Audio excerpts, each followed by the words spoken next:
We all know quite well that the U.S. has been pivotal for Israel's ability to perpetrate their genocide in Gaza. Not only do we send them missiles, but we also send them missile-sized beer koozies to keep their missiles warm.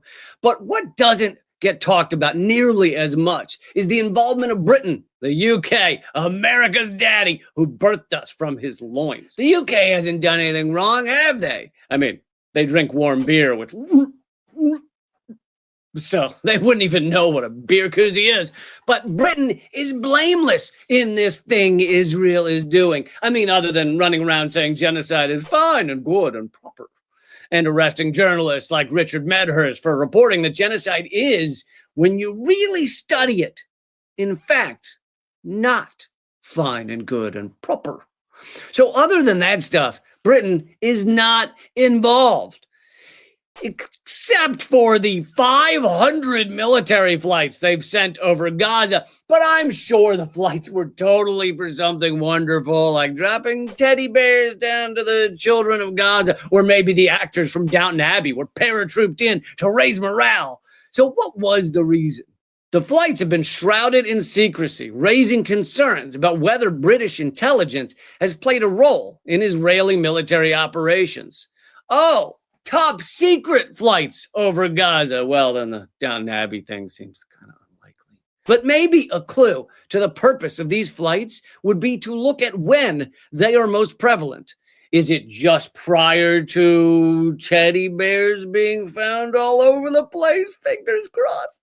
The investigation found that the Royal Air Force conducted 24 flights in the 2 weeks leading up to and including the day of Israel's deadly attack on the Nuseirat refugee camp on June 8th, 2024, which reportedly killed 274 Palestinians. Yeah, so they were helping to facilitate one of the largest massacres of a giant 18-month massacre? That's a whole bunch of awful altogether there. But yeah, they aren't involved.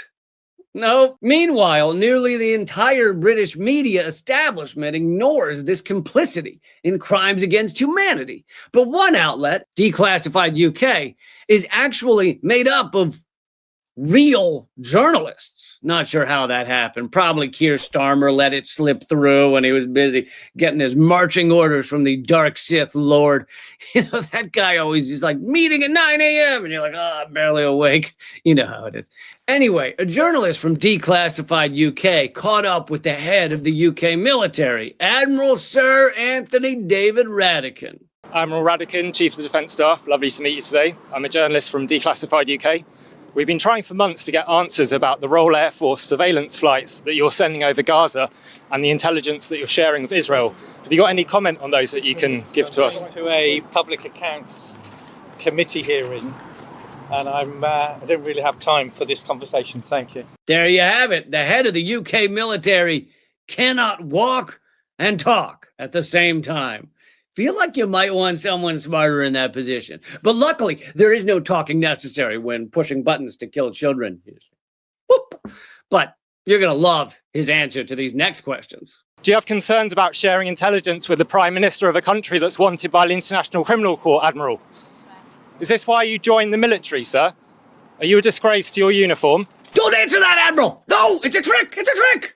You're totally not a disgrace to your uniform, because the UK military, much like the US military, is mostly built on rape, pillage, death, destruction. So you're perfectly living up to that uniform. Most importantly, this reporter is being rude. Reporters are supposed to fawn over the powerful, shine their shoes, grovel at their feet, and gently scrub their supper buttocks. This reporter isn't supposed to ask this Sir Admiral Esquire guy tough questions about his complicity in genocide. Do you have trouble sleeping at night, seeing the images coming out from Gaza? Do you routinely share intelligence with countries whose leaders are wanted for war crimes by the International Criminal Court, Admiral? Are you a participant in Israel's genocide, Admiral? He might have blood on his hands, but it might be from several other things the Brits are doing, such as helping make sure the proxy war in Ukraine never ends, or harvesting blood diamonds, or what have you. The blood dripping off him is not necessarily from Gaza. But it's also from Gaza. Yeah, totally. Anyway, I just found this whole exchange shocking. I think it's because I'm an American, so I've never actually seen what real journalism looks like. It's kind of scary. Like there's a lot going on there.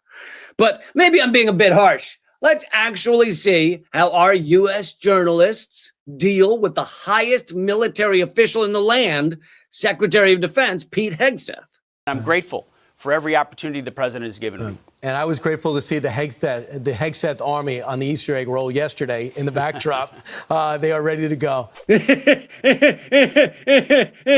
You've helped murder countless innocent people, and you've only been Secretary of Defense for like 50 days. Let's talk about that Easter egg hunt.